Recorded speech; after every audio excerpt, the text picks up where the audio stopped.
I don't know about you, but sometimes I like to make challenges for myself. By this, I don't mean you like to make challenges for me. Ugh, can you imagine? But rather that you will sometimes dream up things to push yourself a bit.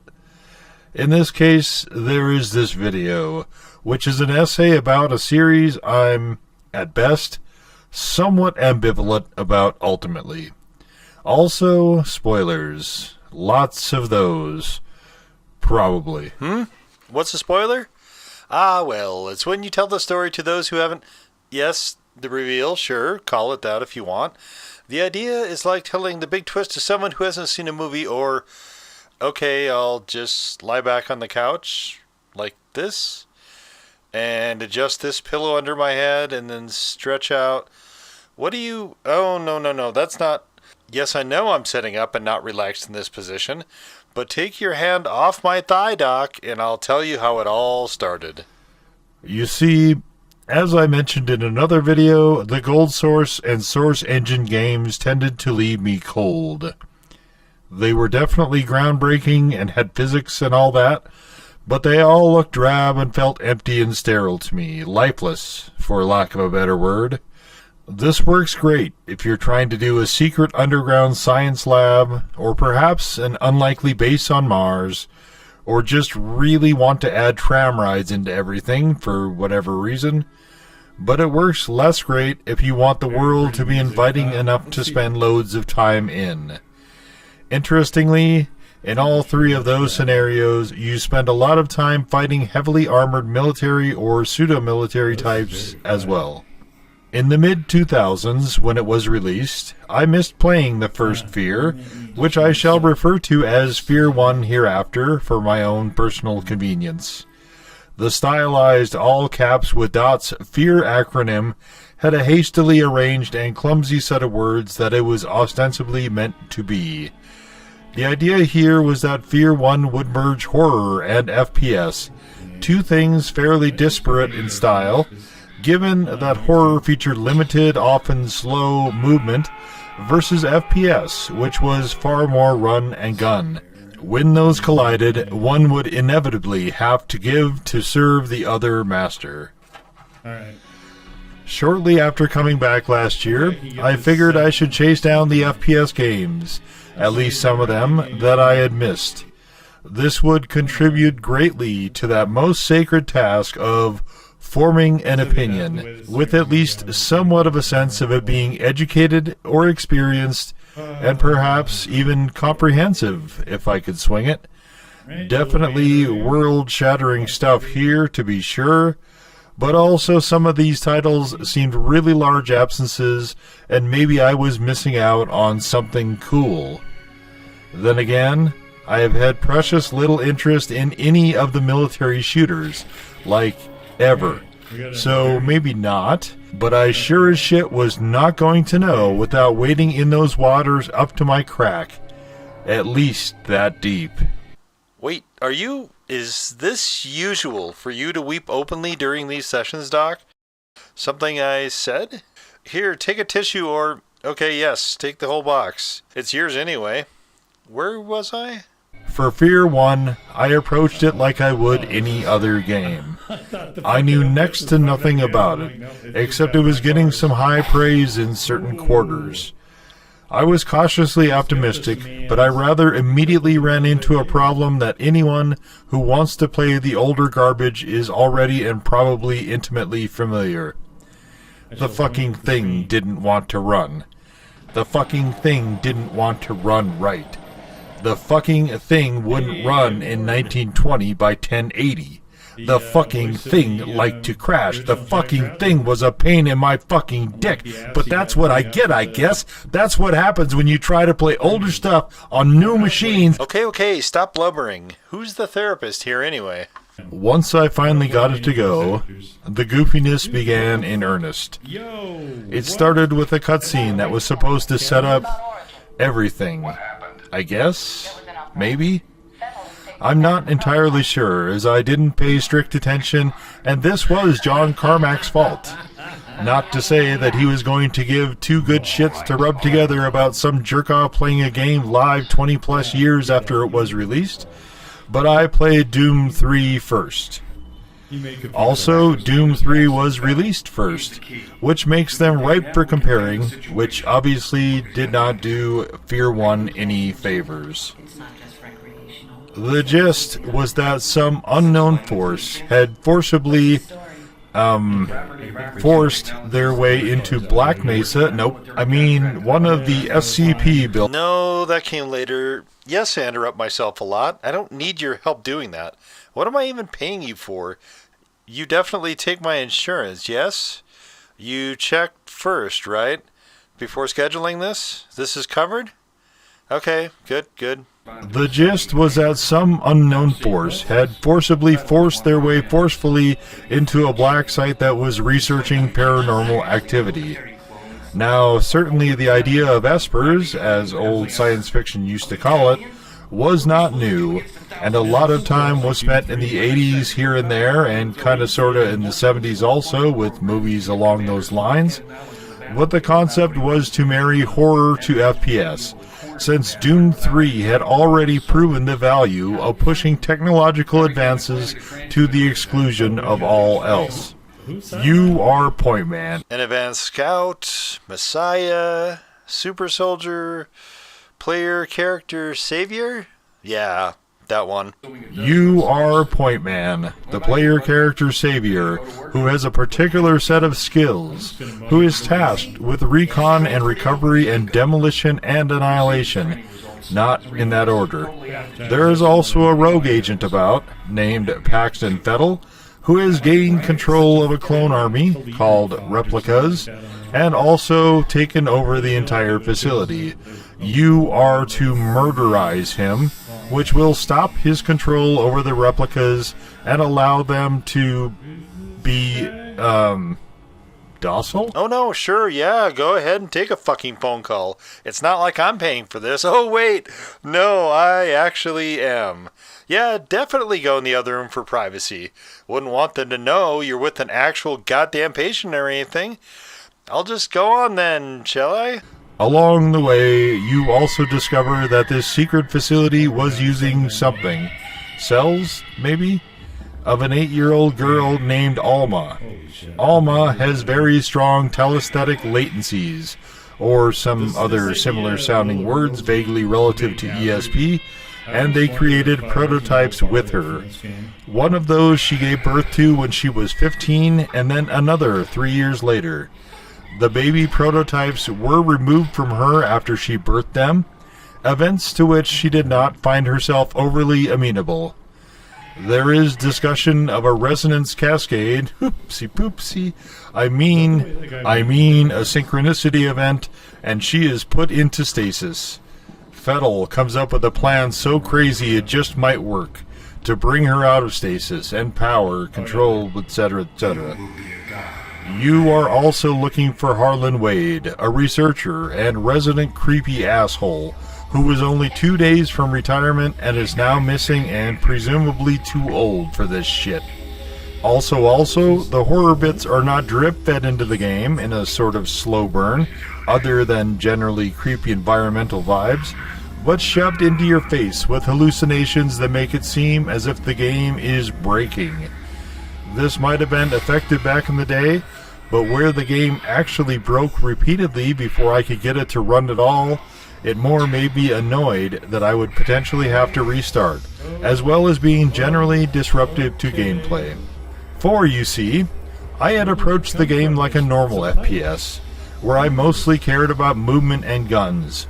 I have not found the movement in any Source Engine game. It is at this point in the video that I wish to observe that I am aware the game does not use Source, but rather a game engine monolith developed, but since they really wanted to make Half-Life, the point still endures. In any Source Engine game to be particularly good, but this was fine in that regard. As to the guns, there were some good, some bad, but outside of me getting the spike thrower and running around demanding enemies come out to get penetrated, I didn't see what the big deal was. I didn't see what the big deal was about this game at all, actually. instead thinking it was a mostly okay FPS game with some annoyingly disruptive hallucination breaks and silly cutscenes. That was until I went back and rewatched Civ 11's rather glowing video on this game. While I didn't and don't, and you can't make me agree with his take on some of the weapons, particularly the shotgun, he made it directly and abundantly clear that I was playing the game wrong.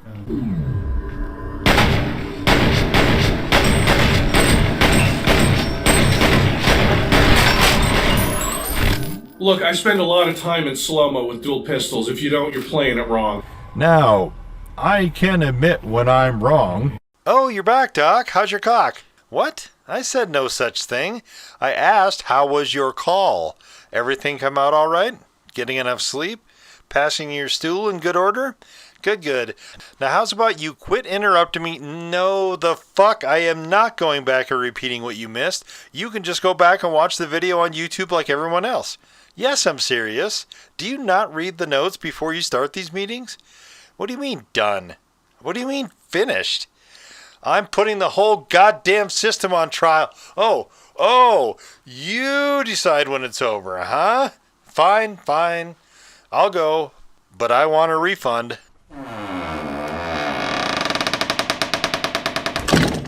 I had not been using the time dilation thing, like hardly ever. Mostly because I was annoyed by the flashlight. No, wait, that's not true. I can lie to myself, but okay, you caught me out. In reality, I forgot that it existed. The control key on the left side of my keyboard is tiny and not a very fluent reach, so I was playing this as a straight FPS. You're playing it wrong. So I was crouching and trying stealth unsuccessfully. You're playing it wrong. Yes, thank you, Civvy, you've made your point. And not using slow-mo. You're playing it wrong. So I wound up remapping it to a button for multiplayer that I would never otherwise be using, and Civvy was right. I was playing it wrong, and it was, well, maybe not exactly a whole new game, but a much more enjoyable one once I did.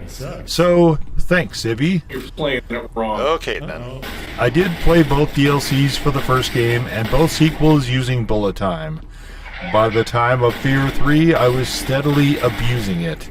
But there's not really another way to play that game, and even with all that, you're still mired in shit up to your nutsack, and I digress. Since the devs had put so much into the story, and so much depended and relied on it, we should return to it. But I vow, on this sacred and hallowed ground, to return at some later point to comparing the games and weapons and so on. Onward to the story, trusty steed!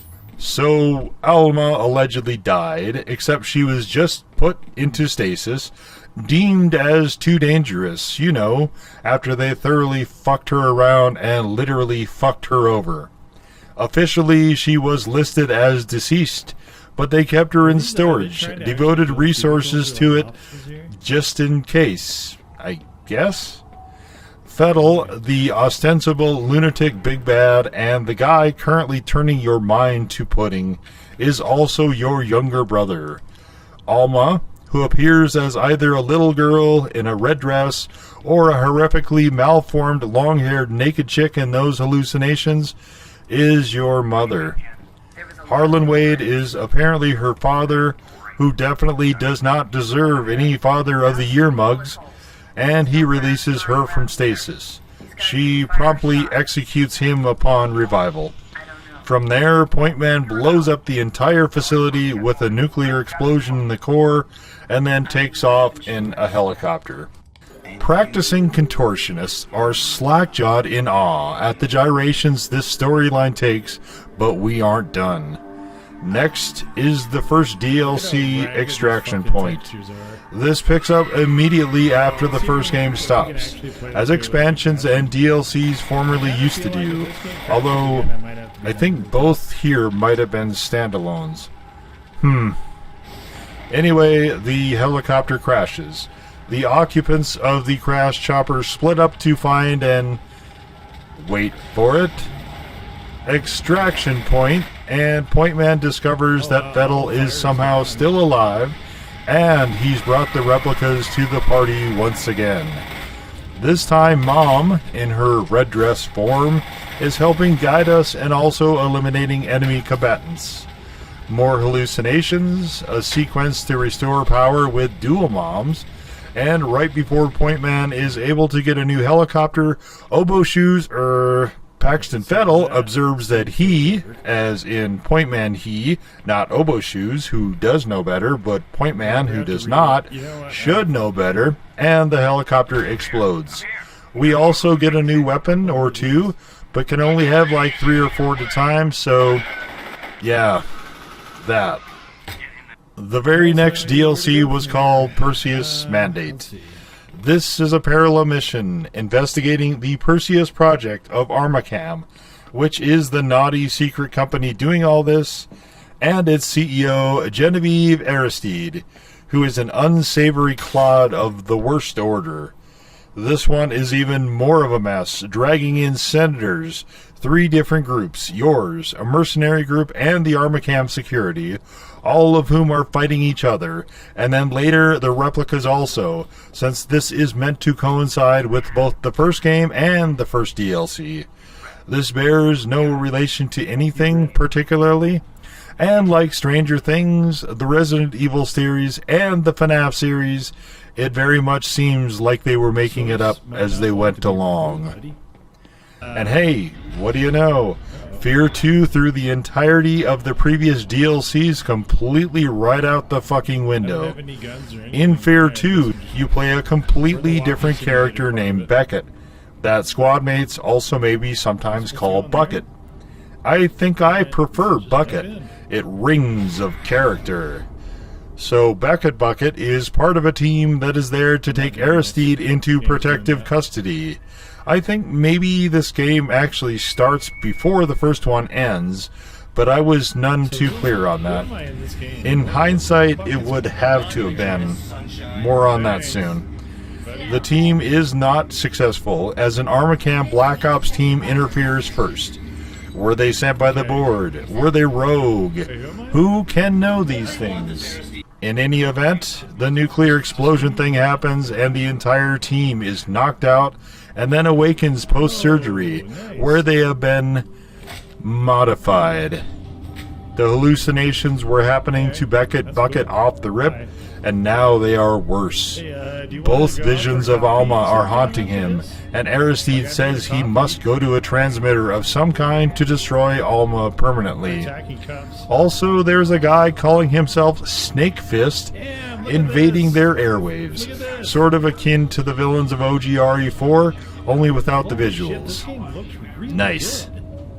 In this game, we must explore various secret buildings, including an elementary school mining children for the secretive lab complex, do some turret sections, have a couple of nifty mech sections which are also turret sections, meet Snakefist long enough to get a new weapon from him before he is executed in front of us by this game's version of ninjas, and either lure Alma to a transmitter to trap her or use it to destroy her, depending on who you ask. As she is, by this point, somewhat of an annoying figure with the hallucinations, albeit more a tragic figure, doing more stuff to her seems like the less enthusiastic option. We have hints of a steamy romance in the works with one of the surviving team members, Stokes, who is then killed by Aristide so as to trap Alma, who obligingly hops into the trap with us. There is a series of kind of irritating hallucinations, at the end of which Alma's form appears to be pregnant, and she pulls Beckett Bucket's hand to rest on her engorged abdomen. It was unclear to me at the time if this was just another vision from her past, but evidently it was meant that Beckett Bucket was the unwilling father of this newest progeny. For the DLC, called Reborn, the idea is to bring Paxton Vettel back to life. When we start, it is playing as a replica soldat, who is part of a team tasked with finding and presumably destroying Snake Fist. Along the way, though, we are treated to hallucinations courtesy of Paxton Fettel, presumed dead all this time because fuck the DLC of the first game. Look at all this destruction. Point Man's whereabouts, however, are not addressed. So, with Fettel's voice stuck in our head and almost swapping off between trying to communicate with Beckett Bucket and actively stop us, we start our quest by wiping out other replicas before setting off to go find Fettel, or his corpse, or ashes, or burial mound, or ghost, or whatever. This is very time-consuming and involves a lot of hallucinations, because boy oh boy are those just the very definition of fun. But eventually we find him kneeling in a room and he fades away directly into us and becomes us, and we are Paxton now. Remember that one time a long time ago where I said that Point Man's whereabouts were not addressed in F.E.A.R 2 or the DLC? I bring this up because the Point Man returns as player character for F.E.A.R 3. Yes, you can also co-op, and player 2 can be Paxton Fettel, but if you're player 1, you're Point Man. Also, if you're doing single player, such as I did when I streamed it, VOD available right here on the youtubes.com. you have to be Point Man first. Also, the naming convention is so very odd. Point Man is a title. And why would either a 15-year-old girl or her disgusting and demented father name a child in that way? It's kind of like naming your baby Traffic Cop or something. Also, Point Man itself is a temporary title, more or less a lead scouting soldier, a position which could have multiple persons, presumably with actual, more normal human names, and the idea that a military squad would just let this person continue with this name defies belief, as it would certainly invite confusion. I can just imagine the squad briefing, for instance, if someone other than Point Man was going to be the Point Man for a given mission. I've probably spent too much time on that. Anyway, Point Man's whereabouts are that he is in a holding cell in an abandoned prison somewhere, being tormented by a couple of Armacam soldiers? Guards? One of those. They are mostly knocking him around more than interrogating him, though I think the suggestion is that they are meant to be doing the latter. Our brother Paxton shows up in spirit form, despite having an actual body at the end of the Reborn DLC, and helps us in wiping them out before Point Man shatters the bonds and breaks free, which implies he could have done that at any time.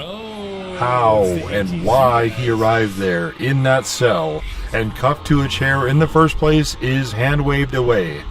But it seems important, as if he is that powerful, why was he just hanging out, enjoying the ambiance and smashing blows? It's quite bizarre. We will return to the story soon. But first, the actual goings-on behind the scenes for this game are kind of fascinating. For its development, there were 3 distinct factions. The first was WB Games, who strongly desired, perhaps even insisted on, multiplayer for some reason. I mean, sure, nothing spells horror like not being alone, but from WB Games' perspective, they really wanted Call of Duty and figured, hey, why not wreck an existing franchise rather than make a new IP? This is why co-op is there, though Day One, to whom they gave the franchise, seemed to find the idea abhorrent. As to Day One, they were initially developing a competitor to F.E.A.R 2 called, imaginatively, F.E.A.R 2, which was to compete with Monolith's F.E.A.R 2 Project Origin, which would have been fascinating to watch play out if they were both released like that.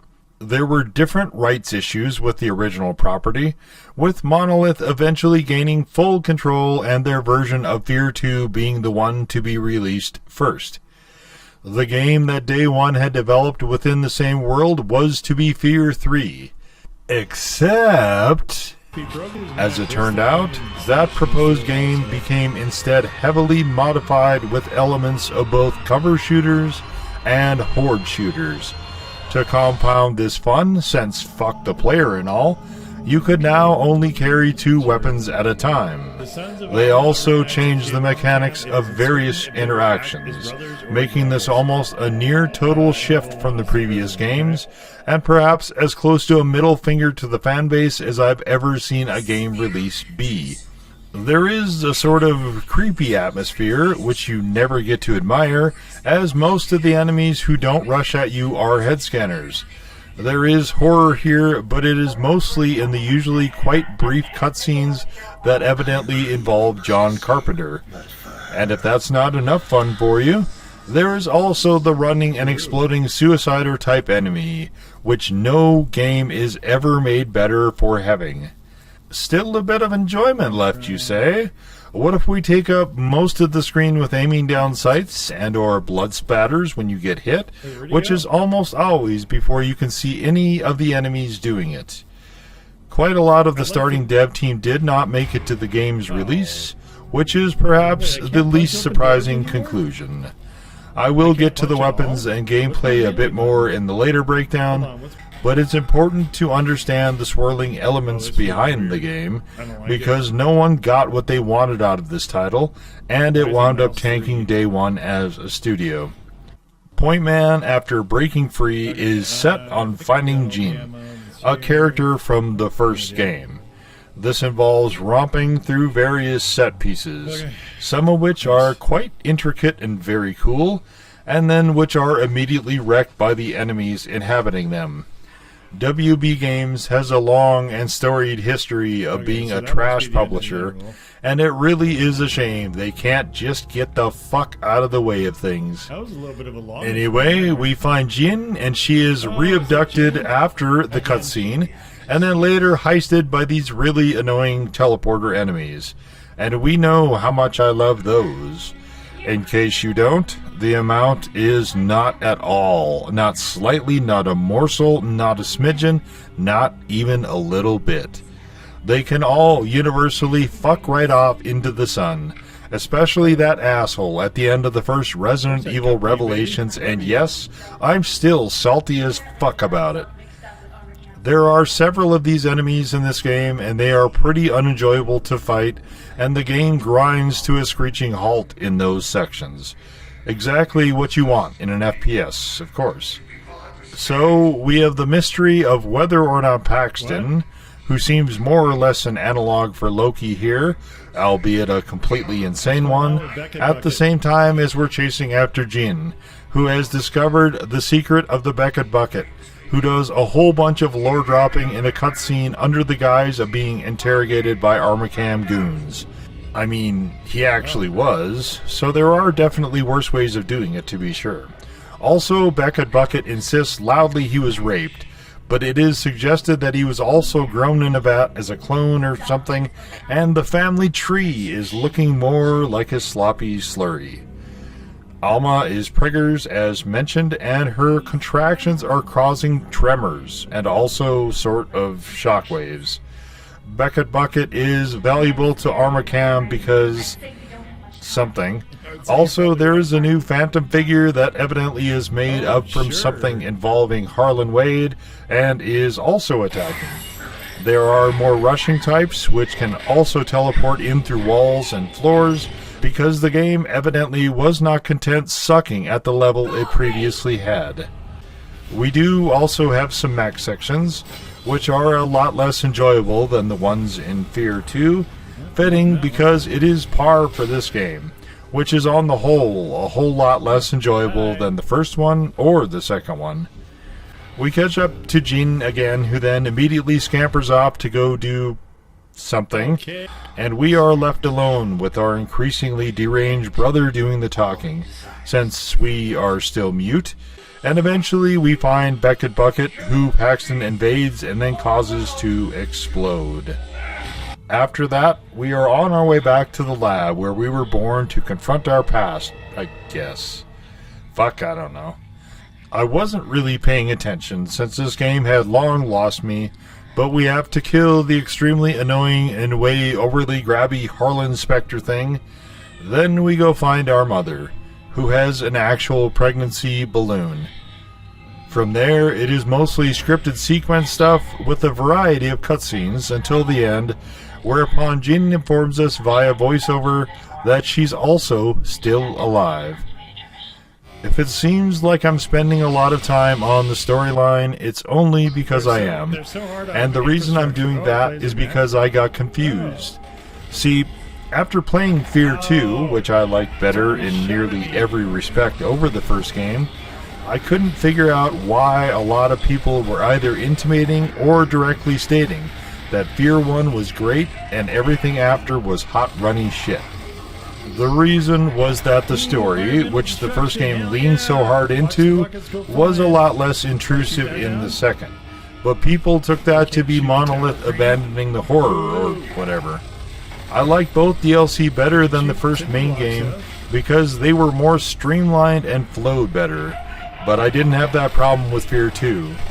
I did have a different problem of textures not loading in and then trying to play the game without either floors or walls visible, but for F.E.A.R 2 I definitely liked the main game more than the DLC, though I did enjoy playing Reborn. Except for the ending sequence, which was awful. A slight upgrade to the ending sequence of the F.E.A.R 2 main game, which was atrocious. For F.E.A.R 3, I didn't have to worry about DLC at all. Now is probably a good time to get into the comparisons of the games without regard to the story. For F.E.A.R 1, though I went into it at least somewhat excited, That's too strong of a word. at least somewhat interested in seeing what I had missed out on with this game. As mentioned before, it put me in the Source Engine cold zone, and it never really clicked with me. The storyline and a lot of the characters were very late 90s, early 2000s coded, especially the fat dude who was kind of a puckish character, but the whole thing seemed overly sterile and serene for an environment. I don't know what I was expecting, but if you put this thing and Half-Life side by side and didn't tell anyone they were different engines, they would very likely believe it to be the same, especially once they saw the weapons models. I liked the visuals overall the least for this game, as the atmosphere never connected with me in any kind of horror sense, and it felt somewhat clunky when playing it. Also, that fucking flashlight bullshit that was bullshit.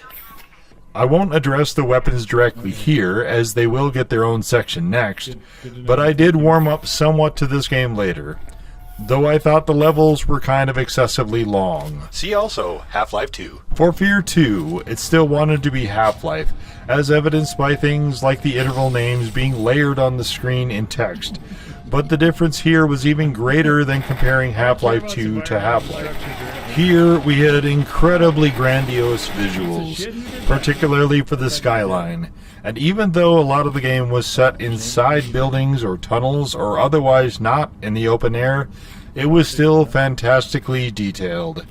Not only that, it was largely interactive, something I love because apparently nothing amuses me more than breaking a bunch of glass and monitors and bases and collector plates in-game. Yes, I clearly have the mentality of a child, but in this, I am not alone. There would not exist the oboe shoes test if I were. Also, yes, the pianos make noise, and you can tinker with the soda machines, or smash them if you're me.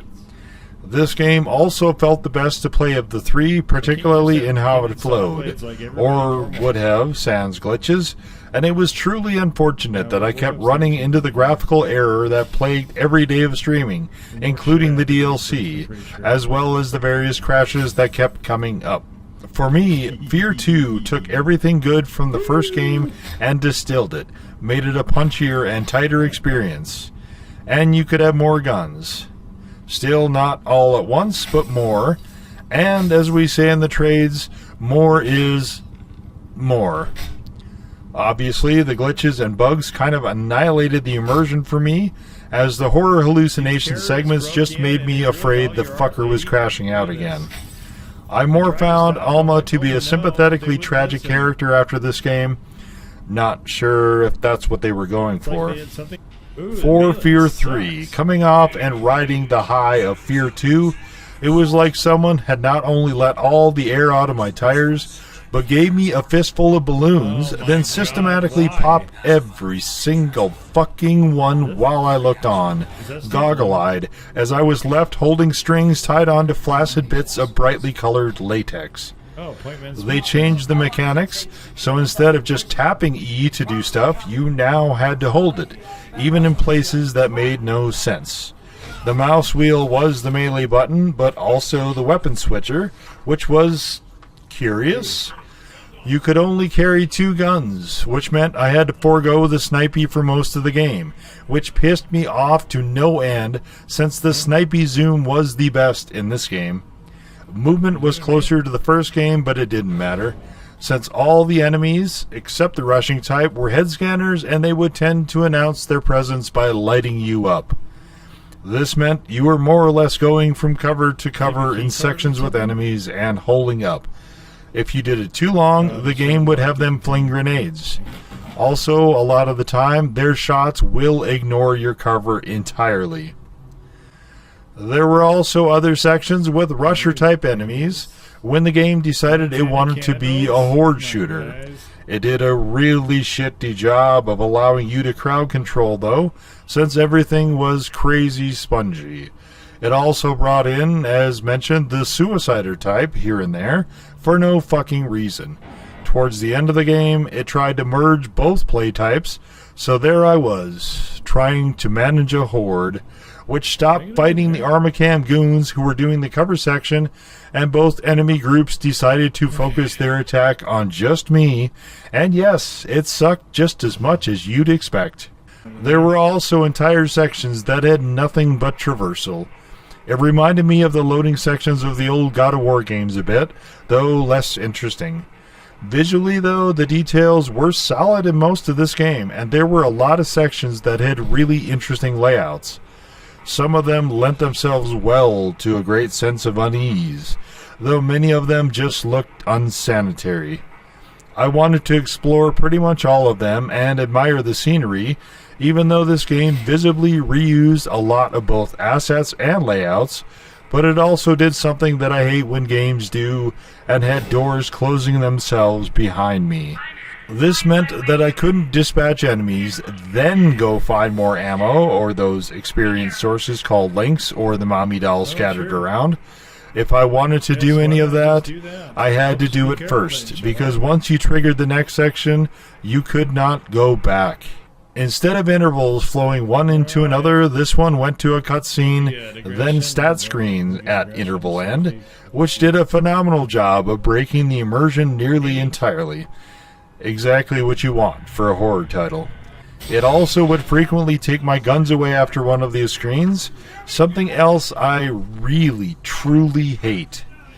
Once I'm done testing the guns and have my loadout, if I'm limited on what I can carry, I want to ride with that.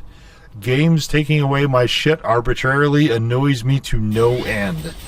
There are also lots and lots of cutscenes, some of which are fine, if a bit repetitive, but I got quite annoyed with this game well before the end, and turned down the difficulty when I was given 2 extremely tanky teleporter-type enemies.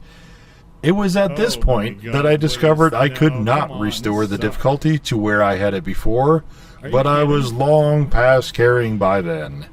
I think more than anything, this game strikes me as yet another that had huge potential, but did not come remotely near living up to it. To be sure, even though horror is meant to be a significant part of this, along with perhaps madness and psychotic derangement, as well as a deep and pervasive mental illness quite possibly far beyond even the faintest hope of a cure, I consider this series much more steeped in FPS. I also think that is probably the main attraction. Why else spend so much time on the weapons? To it, for Fear 1 with the expansions, there were at least a dozen, if not maybe slightly more. The next games got comparatively a lot lower in available weapon count, which was fine, as they mostly kept the good ones or merged different types into a single unit to represent them all. It is in that light that I am going to compare them as types. We will start with the pistols.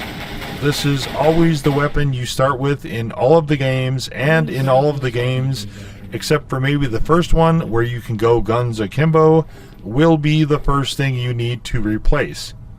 Aside from dual wielding them for that first game, which is automatically the best, I found the one in Fear 3 to have a nice punch to it.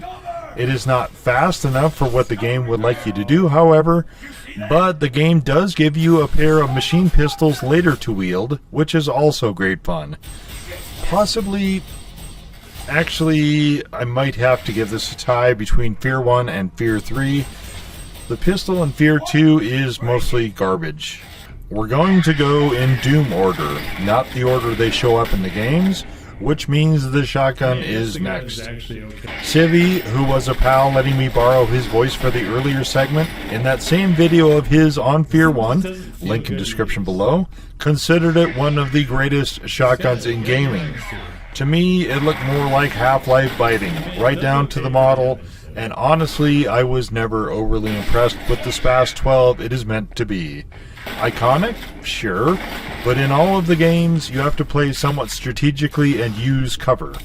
This implies distance, and shotguns, except in Doom, are not usually such hot shit at that. Of course, if you hit time dilation and then go charging with the shotgun, it works a whole lot better, and the Fear 1 shotty is perhaps the best of the lot, though I did like the pump shotgun in Fear 2 quite a bit as well. The shotgun in Fear 3 is sort of a goofy monstrosity that I disliked almost as much as the auto shotgun in Fear 2. Let's see, we already have both of the odd-numbered games sharing the best pistol part, so let's give this one to Fear 2. Though to be fair, the pump shotgun was the only shotgun in any of the games I intentionally used beyond testing. The next Doom slot would be a machine gun of some type, and yes, I call submachine guns and assault rifles machine guns because that's how the fuck I roll, except I will separate them here. We will do the subs first. I really liked the sub in Fear 2, all the way up until I got the assault rifle, and then I used pretty much just that and the snipey as long as I had ammo. There is also an ASP tri-burst in Fear 2, which I was immediately pissed off about picking up as soon as I realized what it was. I don't generally like tri-burst, vastly preferring the full auto fire hose. For Fear 3, same story, except the assault rifle was a tri-burst. I think they call it a G3A3, and I packed a really decent wallop in those 3 shots, and had much better accuracy than the sub. There is no fire hose assault rifle in the game, sadly. The submachine gun is a lot weaker in Fear 3, to be sure, but at least it also has really unfortunately impressive muzzle rise. They throw a lot of ammo for this gun at you in-game, so it will probably necessarily nearly always be in rotation. In Fear 1, the submachine gun is an MP5 type, which is fine. For the assault rifle, we have an ASP tri-burst that I hated, and a G2A2 that I think I used more than maybe any other gun. Also, the Fear 1 DLC has a minigun, which the other games don't have, and this is perhaps truly more in spirit to the Doom games, at least in terms of rate of fire, but it is heavy, slow, and a tad clunky. Then again, you can set up a minigun turret, which I also like quite a bit, so I need to ponder. Oh, that's my shield. Okay, I'm going to actually give the submachine gun to Fear 2 and put the assault rifle in a 3-way tie, which means no points awarded for that category. Next in the Doom lineup is the rocket launchers. They were all mostly fine, with the one in Fear 3 looking more like a spanker, and the others looking different a bit, but all of them being serviceable. They are all equal, and so I'm going to again award no points because I didn't like using any of them. Next up is the Doom Plasma Rifle, except there is literally nothing in any of these games that is near the glory of that weapon. So we'll look at energy weapons. In F.E.A.R 1, we have a sniper rifle thing that fires an energy bolt. Cool gun. If you are close in, you can see it automatically crispify anyone it hits. The DLC has a separate energy beam weapon that is okay-ish, but not as good. F.E.A.R 3 also has a beam weapon, but it kind of sucks. In F.E.A.R 2, there are two. One is a beam gun that reminds me an awful lot of the Spartan laser and is fine. The other is a much better gun that does not scope or beam in, but does fire a gigantic ball that annihilates anything it gets near and then explodes at the end. So yet again, we have a conundrum. The F.E.A.R 1 gun is better for sniping stuff at longer distances, while the F.E.A.R 2 weapon is probably the best in any of the games at short to medium range. But I do love me some snipey action. Let's call it a tie between F.E.A.R 1 and F.E.A.R 2 on the energy weapon front. Last would be the BFG, but there is no weapon like that here, per se, except maybe the energy ball thing I just mentioned, but only kinda. So let's move on to the snipies. I already mentioned the F.E.A.R 1 gun in the previous section, but I will give it a nod here again also. F.E.A.R 2 has a snipey rifle that is a gorgeous 50 cal looking jobby. Very nice, very crisp, very tasty, tender, juicy, and succulent. But the scope in feature is atrocious, easily the worst of the games. F.E.A.R 3 has probably the best scope in, and the snipey is quite decent, but I didn't find the game gave me much opportunity to use it. All of them work decently well being hip-fired, so let's give them all a tie. Fuck it. Nobody gets any points. Though I will say the moment I got that weapon in F.E.A.R 1 was probably the happiest moment in that game for me. I do love me some of that good snipey action. This ends the Doom order, so let's move on to the remaining F.E.A.R weapons. One of these is another gun type, a bolt/spike thrower. In F.E.A.R 1, this is the penetrator, which is great fun. In F.E.A.R 2, it is the hammerhead, which has glowing green ends to the spikes. And in F.E.A.R 3, it is back to being called a penetrator. The F.E.A.R 3 version fires very slow, and in both F.E.A.R 2 and F.E.A.R 3, this gun type is substantially weaker. Obvious nod here to F.E.A.R 1. There are also grenades. In F.E.A.R 3, you can cook them, but they're not great. I use them more regularly in F.E.A.R 2, especially sticking proximity mines to mechs if fighting them on foot, which work quite nicely, and here and there in F.E.A.R 1. I will give this to F.E.A.R 2 also. In F.E.A.R 2 and F.E.A.R 3, you can pilot mechs. In F.E.A.R 3, this is a lot less enjoyable, as you can take those and helicopters out with your tri-burst machine gun. In F.E.A.R 2, it is a lot more fun to rampage, and for sheer feeding into the power fantasy factor, it has to get the nod, especially since they were so depowered in F.E.A.R 3. But you can't pilot mechs in F.E.A.R 1, so it would be unfair to award points. Kind of like if I gave F.E.A.R 1 a point for having the MP50 cannon, which only exists in that game. To break all this down, and I might have missed some possibly, but this constitutes the weapons I remember using, we have F.E.A.R 2 with 4 points, F.E.A.R 1 with 3 points, and F.E.A.R 3 with 1 point. Which is fitting since that exact order is how I view the games, and in that space between. I had the most fun and enjoyed my time with F.E.A.R 2 the most, even with the truly ass ending sequence of both the main game and DLC, and despite it constantly dropping textures and crashing out. Without the bugginess, it would have been the most immersive, by a lot, as both the odd-numbered games like to break up the intervals with either walls of text or statistic summation screens. F.E.A.R 2 struck me, glitches aside, as more or less a well-paced and decently balanced romp. Even though F.E.A.R 1 was the game that brought me into the series, as is often the case with older games, I had a hard time going back. I think some experiences belong to a specific epoch and don't necessarily work well, or at all, outside of them. And for me, Fear 1 most of the time just felt dated and a little stale. I found Fear 3 to be easily the least enjoyable of the trilogy, mostly an extended exercise in frustration. After I finished Fear 1, I wasn't sure I was going to play the succeeding games, since I was so underwhelmed, but I have to say, at the end of the day, when all is said and done, and the sun sets, and the rubber meets the road, unlike perhaps the Painkiller series, I'm pretty glad I did.